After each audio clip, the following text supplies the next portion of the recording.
let's try out the viral mascara hack. So I'm going to start off by applying a generous coat of my Essence Lash Princess Mascara, and I'm just going to apply it how I normally apply my mascara. Here we have one coat on, and now we're going to try the viral technique. All you do is run your brush across your lashes and just brush it up with a little bit of wiggle.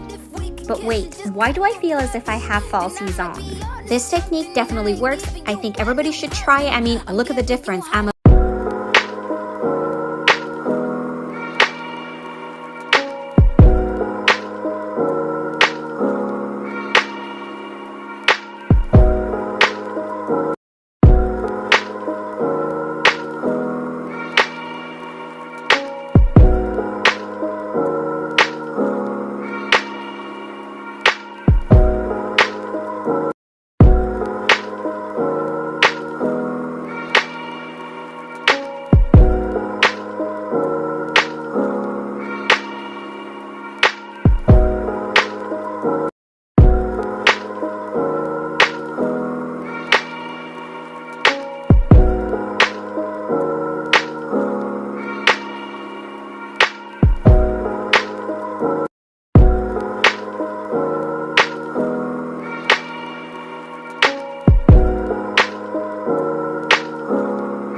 Okay, this is the it color this season. I'm using the NARS Stargaze eyeshadow palette, and this shade is called Instant Stardom. It's the most beautiful lilac, and it looks so beautiful to pop any eye look. I hope you love it as much as I do. Hey guys, so my secret to get this green, beautiful smoky eye for brown eyes is to put a black pencil down first and smudge it, then lay the green eyeshadow on, and then a little bit of color to enhance it in the inner corner. And there you go.